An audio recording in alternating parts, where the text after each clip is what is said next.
نحمدہ و نصلی علی رسول الکریم اما بعد اعوذ باللہ من الشیطان الرجیم بسم اللہ الرحمن الرحیم اولئک الذین اشتروا الحیاۃ الدنیا بالآخرہ فلا یخفف عنہم العذاب ولا هم ینصرون۔ یہ وہی ہیں جنہوں نے مول لی دنیا کی زندگی آخرت کے بدلے، یعنی سو نہ ہلکا ہوگا ان پر عذاب اور نہ ان کو مدد پہنچے گی۔ تفسیر عثمانی سے یہ تفسیر بیان کی جا رہی ہے، یعنی مفاد دنیاوی کو آخرت کے مقابلے میں قبول کیا، اس لیے کہ جن لوگوں سے عہد کیا تھا اس کو دنیا کے خیال سے نبھایا اور اللہ کے جو احکام تھے ان کی پرواہ نہ کی، تو پھر اللہ کے ہاں ایسوں کی کون سفارش یا حمایت کر سکتا ہے۔ وَلَقَدْ آتَيْنَا مُوسَى الْكِتَابَ وَقَفَّيْنَا مِن بَعْدِهِ بِالرُّسُلِ وَآتَيْنَا عِیسَیٰ ابْنَ مَرْیَمَ الْبَیِّنَاتِ وَأَیَّدْنَاهُ بِروحِ القدس۔ اور بے شک دی ہم نے موسیٰ علیہ السلام کو کتاب اور پے در پہ بھیجے اس کے پیچھے رسول، اور دیے ہم نے عیسیٰ مریم کے بیٹے کو معجزے صریح اور قوت دی اس کو روح پاک سے۔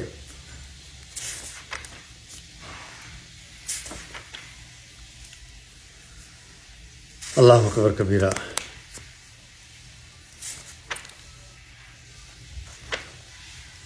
افکلما جاءکم رسول بما لا تہوی انفسکم استکبرتم ففریقا کذبتم وفریقا تقتلون۔ پھر بھلا کیا جب تمہارے پاس لایا کوئی رسول وہ حکم جو نہ بھایا، یعنی تم کو پسند نہیں آیا تمہارے جی کو، تو تکبر کرنے لگے تم، پھر ایک جماعت کو جھٹلایا، وفریقا تقتلون، اور ایک جماعت کو تم نے قتل کر دیا۔ بہت لمبی تفسیر ہے اس آیت کی، اور اس میں اسلام کا اخلاقی نظام اور بائبل کے 10 احکام اور انجیل اور قرآن کا طرز بیان، قتل کی ممانعت، قومی مزاج، اسلام کی تاریخ، صوفیہ کا کردار، کفر و گناہ کا عمل، یہود و نصارہ کے وراثتی مزاج، اور اہل حق کی مظلومی، ہجرت اور جہاد و قتال کی اجازت، معترضین کو جواب، اہل کتاب کا غلط عمل اور مکمل اخلاقی نظام۔ تو یہ 1 2 3 4 5 یعنی آئندہ 10 صفحے جو ہیں وہ ان احکامات پر آئیں گے۔ تو بس ہم اس میں سے وہ باتیں لیتے ہیں جو قرآن کی آیات ہیں۔ وَلَا تَقْرَبُوا الزِّنَا إِنَّهُ كَانَ فَاحِشَةً وَسَاءَ سَبِيلًا۔ تم زنا کے قریب بھی مت بھٹکو کیونکہ وہ فحش بے حیائی ہے اور بری راہ ہے۔ چوری کی ممانعت میں ہے وَالسَّارِقُ وَالسَّارِقَةُ۔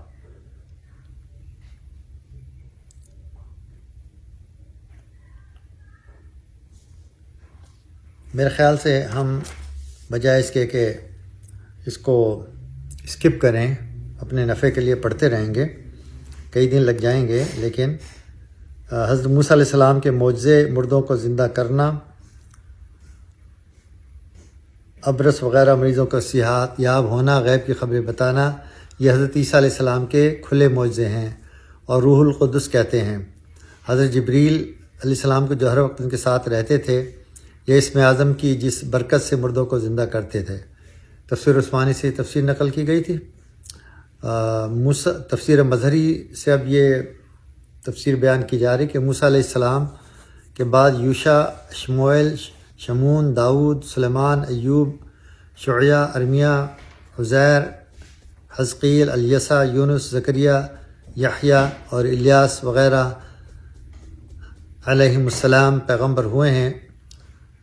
بینات سے مراد نبوت کی کھلی دلیلیں ہیں، جیسے اندھے، مادرزاد اور برس والے کو شفا دینا اور مردوں کو زندہ کرنا۔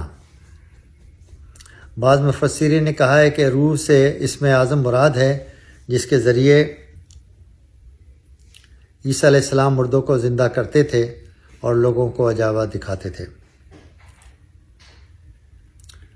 اسلام کا اخلاقی نظام اور بائبل کے 10 احکام، تو خون مت کر، تو زنا مت کر، تو چوری مت کر، اس سے حکم تو معلوم ہو جاتا ہے کہ زنا، چوری، قتل حرام ہے، لیکن معیار حکم کی اس سے نشاندہی اشارتاً بھی نہیں ہوتی کہ آخر ان باتوں کی ممانعت کی بنیاد کیا ہے، اور ان امور میں یہ برائی اور قباحت خود اپنی ہے یا کہیں باہر سے آئی ہے، اور آئی تو کہاں سے آئی ہے جس کی وجہ سے یہ ممنوع قرار دیے گئے۔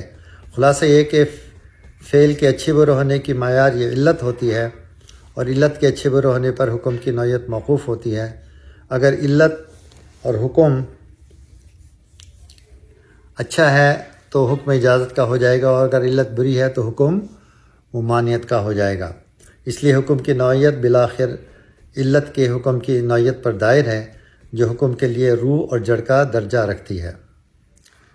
زنا کی ممانعت۔ معیار قانون کے اس ضابطے کو سامنے رکھ کر زنا، چوری، خون وغیرہ کا معیاری قانون دیکھنا ہو تو وہ یہ نہیں ہو سکتا کہ چوری مت کرنا، زنا مت کر، خون مت کر۔ چنانچہ یہی زنا، چوری، خون وغیرہ کے احکام جب قرآن نے بیان کیے تو صرف ان کا حکم ہی نہیں سنایا، بلکہ اپنی حکیمانہ اسلوب بیان سے اس حکم کی علت پر بھی روشنی ڈالی جو اس کا حکم معیار تھا، جس سے یہ حکم ایک وسیع ضابطہ بن گیا، اور اس ایک ہی حکم سے کتنے ہی حوادث کا حکمی فیصلہ ہو گیا جو اس علت کی نشاندہی کا ثمرہ ہے۔ مثلا ممانع زنا کے بارے میں قرآن نے صرف یہ نہیں کہا کہ تو زنا مت کر، بلکہ فرمایا وَلَا تَقْرَبُوا الزِّنَا إِنَّهُ كَانَ فَاحِشًا وَسَاءَ سَبِيلًا، تم زنا کے پاس بھی مت بھٹکو کیونکہ وہ فحش، بے حیائی ہے اور بری راہ ہے۔ اس آیت کریمہ میں زنا سے روکتے ہوئے اس کی بنیادی علت پر بھی متنبہ کیا کہ وہ فحش اور سوء سبیل ہے، برا راستہ ہے، اور جو اس کی ممانعت کا معیار ہے کہ اس وجہ سے اس فعل میں حرمت پیدا ہوئی۔ اگر قلب میں فحش کی بجائے عفت و پاک دامنی ہو اور راستہ سیدھا سامنے ہو جو خدا کی بتلائی ہوئی راہ ہے، مثلا نکاح یا باندی پر قبضہ، تو پھر یہی فعل بجائے حرام ہونے کے حلال ہو جاتا ہے۔ اس سے واضح ہوتا ہے کہ خود یہ فعل اپنی ذات سے نہ برا ہے نہ ممنوع۔ فحش اور سوء سبیل نے اس میں ممانعت کا حکم پہنچایا ہے، اس لیے اس آیت میں حکم زنا کے ساتھ ساتھ اس کا معیار بھی ذکر کیا گیا ہے کہ وہ فحش اور سوء سبیل ہے، یعنی بے حیائی اور بے راہی۔ اندری صورت اس قرآنی حکم کو معیاری حکم کہیں گے، نہ کہ انجیل کے حکم کو جس میں صرف ممانعت مذکور ہے۔ تو قرآن جو ہے فصیح ہے اور زیادہ جو ہے وہ بلیغ ہے۔ اس آیت سے جبکہ یہ بھی واضح ہو گیا کہ اس فعل کی ممانعت میں فعل زنا اصل نہیں بلکہ فحش اصل ہے، تو حقیقتاً ممانعت فحش کی ہوئی، اس کے ضمن میں زنا کی بھی ہوتی ہے، جس کا نتیجہ نکلتا ہے کہ فحش ممنوع جس فعل میں بھی پایا جائے گا وہ فعل بھی بضمن فحش بدرجہ ممنوع ہوتا چلا جائے گا۔ جیسے اجنبی عورت پر نگاہ ڈالنا، اس کی طرف بری نیت سے چل کے جانا، اسے ہاتھ لگانا، اس کے احوال کی تگودو کرنا، حتیٰ کہ دل میں اس کے خیالات پکانا وغیرہ فحش کے افعال تھے تو ممنوع قرار دیے گئے۔ چنانچہ اس فحش پر مبنی کر کے اسلام نے پردے کا سسٹم جاری کیا، اور اس لیے عورت کو کے سارے جسم کو گردن سے لے کے ٹخنوں تک ستر عورت قرار دیا۔ انشاءاللہ تعالیٰ اسی کو جاری رکھیں کل سے۔ اللہ تعالیٰ ہمیں کلام پاک کو پڑھنے کی، اس پر عمل کرنے کی توفیق عطا فرمائے۔ وآخر دعوانا الحمدللہ رب العالمین۔ السلام علیکم۔